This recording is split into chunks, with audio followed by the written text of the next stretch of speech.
Things might get weird. Yeah. Welcome to our life.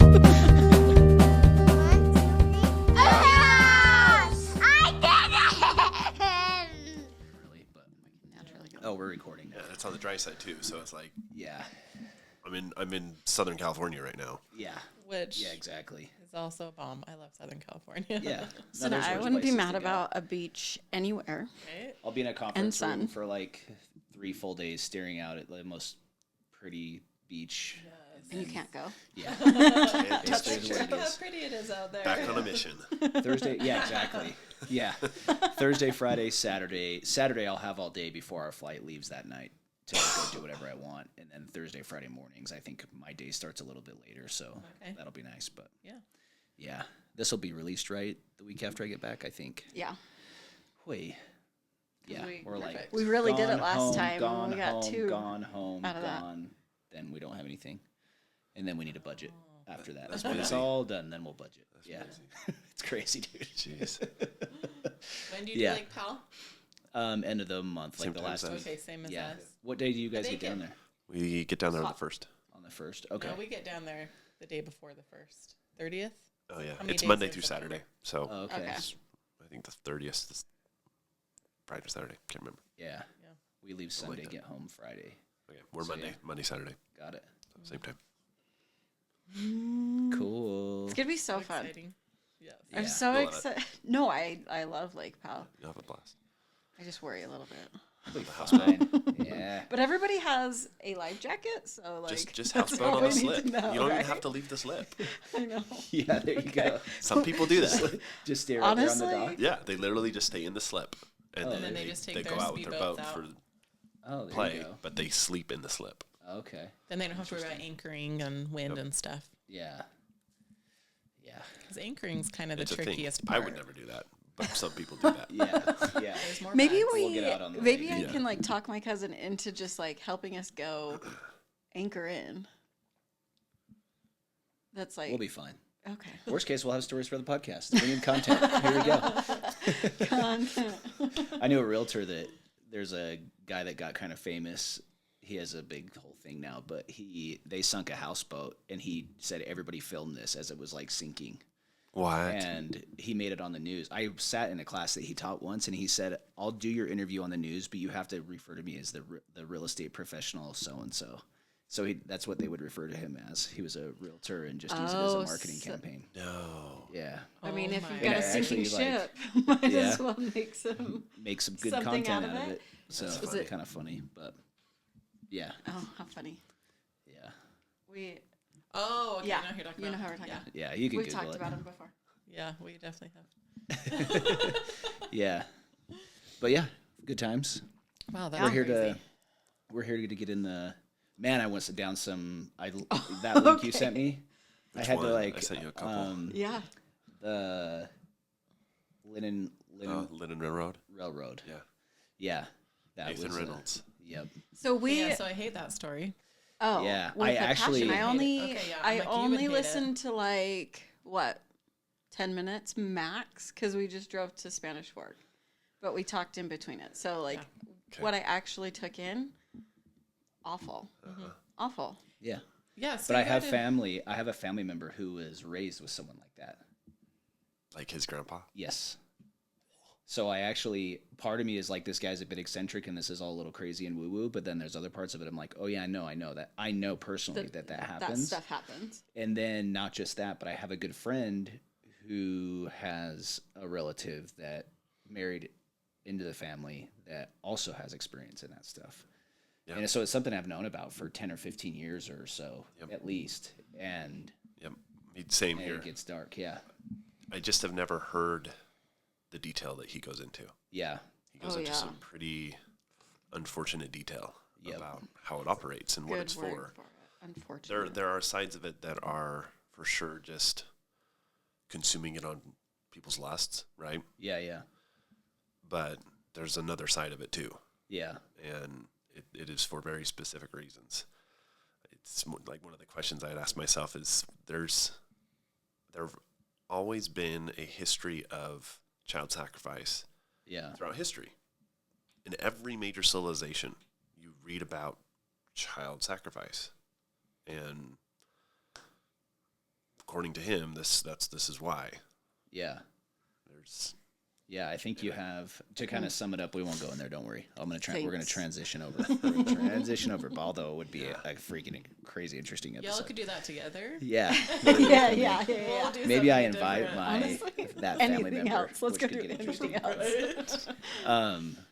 The I kind of the way I look at it is that you have what we're going to talk about today.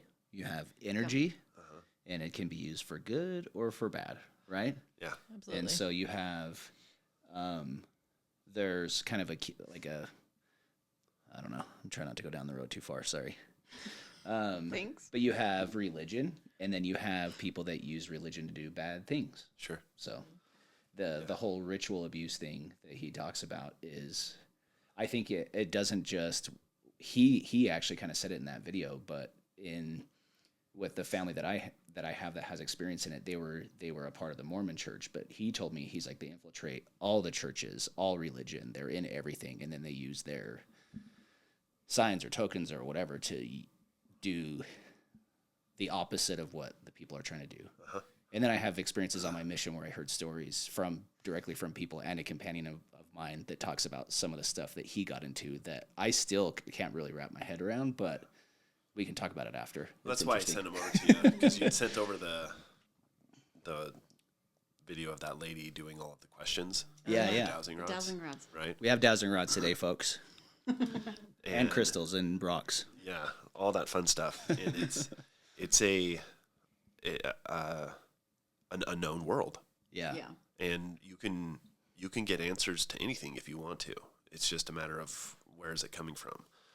Yeah. And I've researched dowsing and other sort of mediums for a long time just to learn about it, just to be aware of it. And the thing that kept coming to mind as I would research it and study it and listen to people and then follow up on stuff, and Nathan actually talks about it in one of his podcasts, but he talks about the reality of what Isaiah called familiar spirits. And instead of seeking unto the living God, they seek unto wizards and familiar spirits that peep and mutter. And he was like, that this is not just weird woo-woo stuff. This is very real for these people, and these entities and these beings and these creatures are very real from his perspective. Yeah. Even in was it Book of Kings? I can't remember. Anyway, but the Witch of Endor raises Samuel's ghost. It's like there's some real stuff going on that, unfortunately, is usually just the dark side. Yeah. Right? We don't have a lot of history of powers on the other side. It's just a lot of dark stuff, which, I don't know, just musing on it right now, seems to be the case if the pattern by which God works on this planet gives people chances and then wipes them out, right? So what remains is the devastation of wicked civilizations. Yeah. Right? All the light has been snuffed out long before that. Yeah. So what remains is all the dark stuff. Yeah. We don't get records of the light stuff because that was long before the destruction, pulled out and pulled away and buried in hills and mountains and stuff, and we don't have that information. Yeah. So Man. at least not yet. Yeah. But- So tell us about. So I first actually came. I think the dowsing rod thing. I think I first was introduced to that when I was studying, when I was kind of going through my faith transition. Sure. Yeah. As Jess refers to it. Yeah. It sounds nicer. I think I mainly like it because it doesn't sound as scary to other people too, Yeah. right? It's one of those things where you realize that words matter when dealing with certain situations. And so if I'm talking to a family that is worried about it, All then right, it's know your audience. Yeah. it's safer. But I think too, I think I may have heard of it when I was doing landscaping just before my mission, just out of high school. Yeah. Because my uncle had told me that his grandpa would use are they witching sticks? Divining rods, witching sticks, yeah. It's all the same thing. Yeah, to find water. Cherry wood was usually what people used to find water Interesting. with sticks, and it was a wire rod.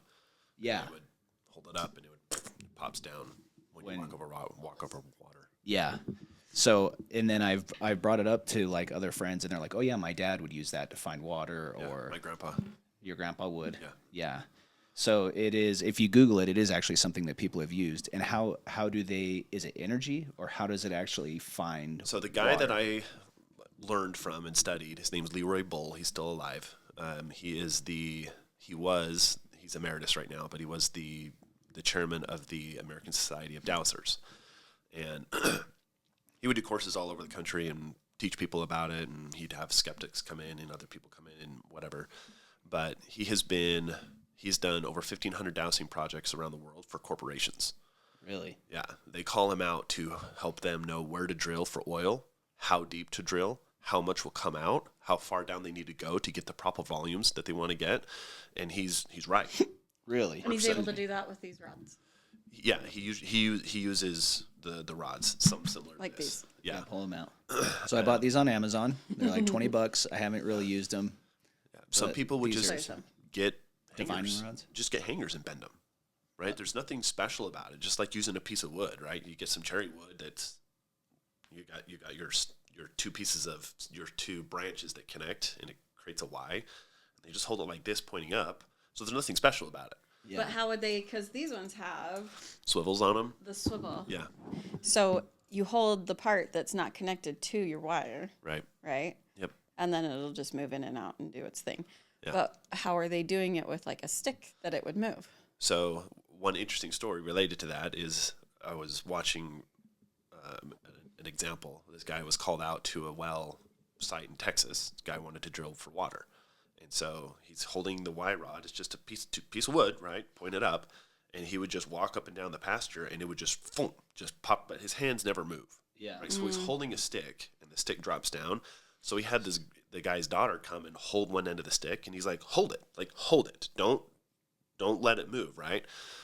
So they walk down the pasture, and the pointed part of the stick tries to bend down, but she's holding it, so it's like cracking because the stick wants to go down, and she's holding it. So And she's holding tight. Even. She's holding tight, right? Okay. Don't move, and the stick goes, and it's still trying to bend, and you can hear the stick cracking and stuff. So he's going, it's not me. This is not me moving. She is holding this to prevent it from spinning down, and it spins down. So Crazy. It's wild. I don't know how it works. They don't work for me. And what's interesting about this Leroy Bull guy is he'll talk about how, just like anything else, there's people who have innate gifts and they can feel the energies and they can separate themselves from the subtle energies that are around them and connect with them. And he'll talk about how it works for some people and doesn't work for others, although you can learn it. You can learn how to quiet your mind, quiet your energy, and allow it to attune in. He talks about entrainment. I don't know if you researched remote viewing much. Just a little bit. Okay, so similar stuff related to remote viewing as with dowsing rods, and one of the main principles is entrainment, and entrainment is fixating on a target. So with remote viewing, whether you're doing the Stargate program with the military or if you're just doing it yourself, the idea is you have to entrain your mind on whatever the target is. What are you trying to obtain information for? So then you train your mind to that thing, and with dowsing rods, you would just entrain your mind to the tips of the dowsing rods, and then, like if you're trying to find something, right? Okay, where is water? And you train on where that water would be to the tips of the dowsing rods, and you just walk, and they do the rest, or the stick does the rest, or whatever. So he teaches a lot of different methods of how to find stuff. He has thousands of stories that are just really fascinating. And so yeah, had a call come in on a Saturday morning. It was a couple. Their son had been missing for 2 weeks. He was a teenage boy, and he had gone to school. They had records of him checking into school, but he had like a pack on him. Checked into school and then was gone. He was no longer at school, and he was gone for 2 weeks. And they couldn't, the whole like National Guard's out there, the local police forces, the community, they're all volunteering out there trying to find him. And it's been 2 weeks, so the parents call him frantically, can you find our son? Can you use your talents to find our son? And he said, well, what's his name and where roughly do you figure he is? So he just pulled up a map of Washington and just gridded it, right? put it into 4 squares and just ask, is he in grid 1? No. Is he in grid 2? No. And the rods would, do yes or no, right? And narrowed it down.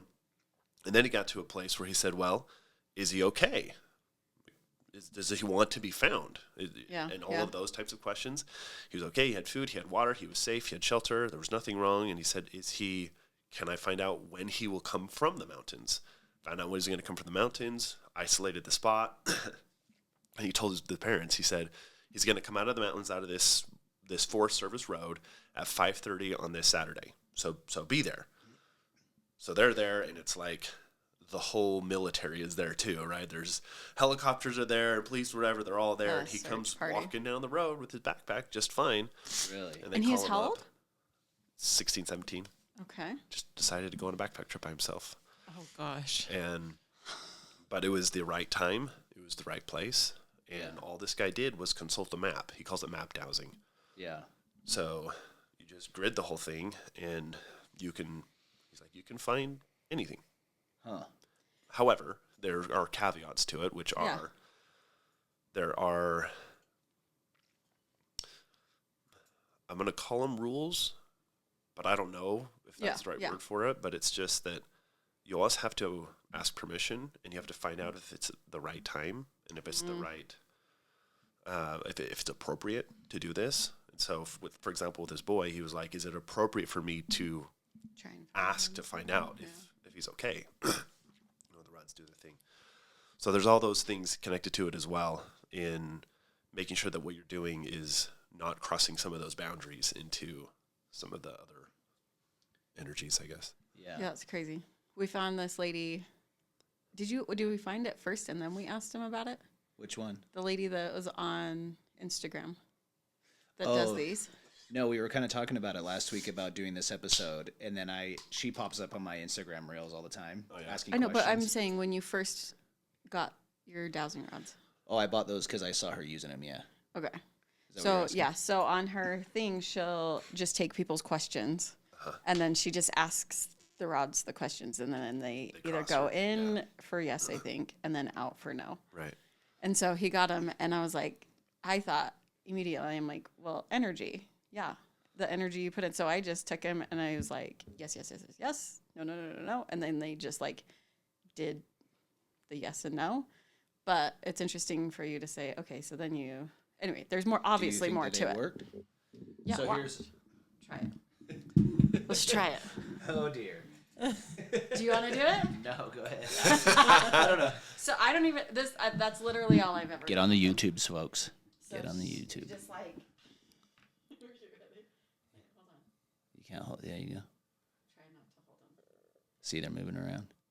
So then I said, this all seems a little bit like Kyle said he couldn't get him to work. Yes. Whoa, what the heck? No. There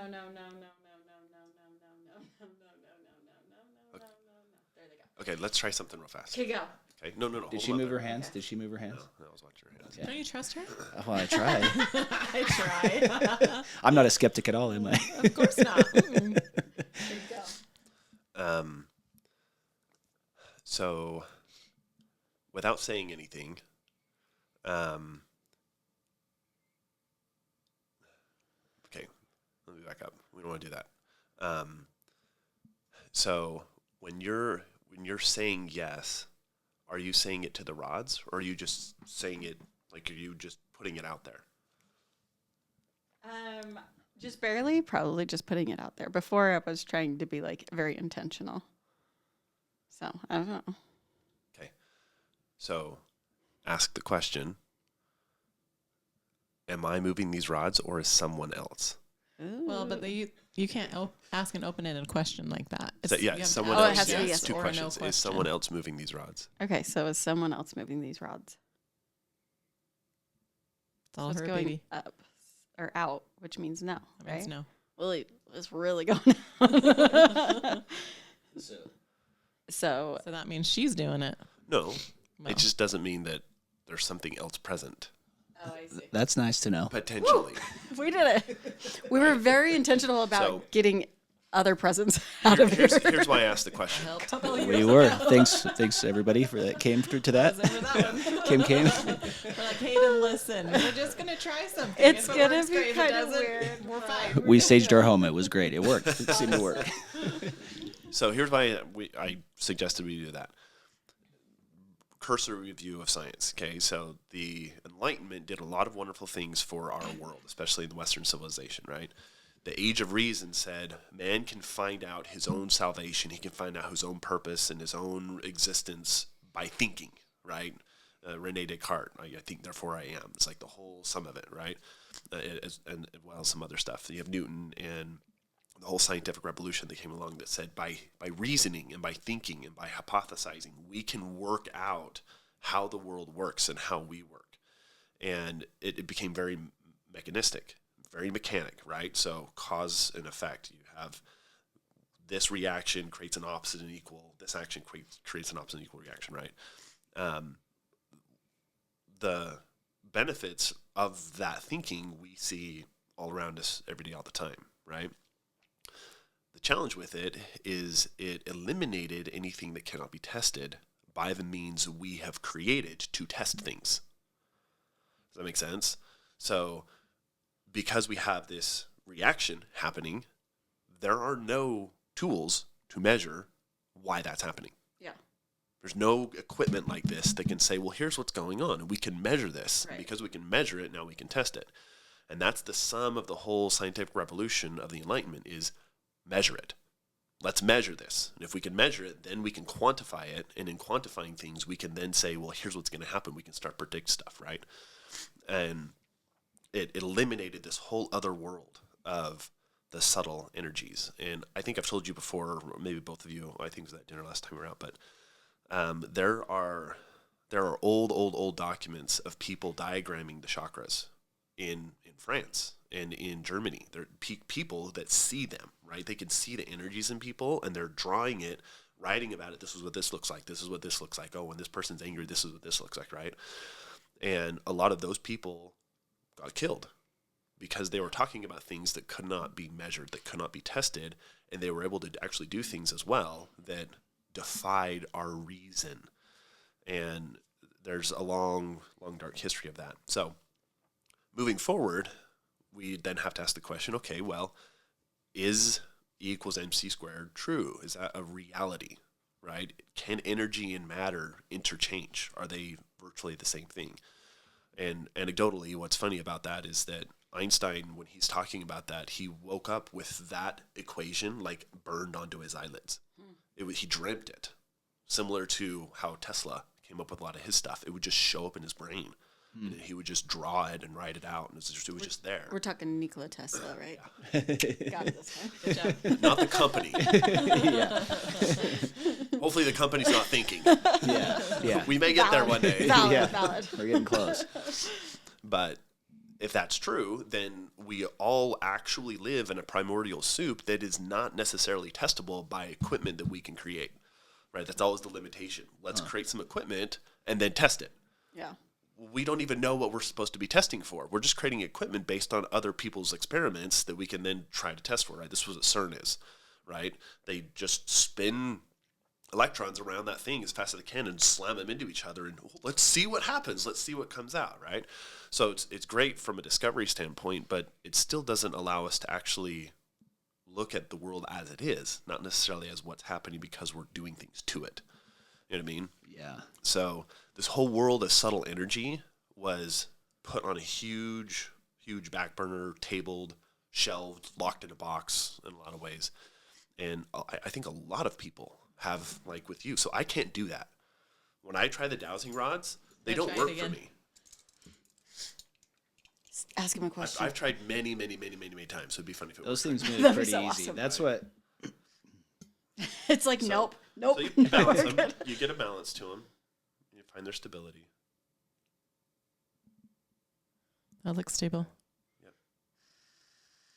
And there's a lot of ways to use dowsing rods. Did you watch the videos of Marcel Vogel? I haven't. I the ones that have you not sent seen way those before, yet. right? I sent Just the one this week. Yeah, you sent us a two couple. more. Oh. I haven't seen those ones yet, but I'll get into that in a second. So I'll just do what you did.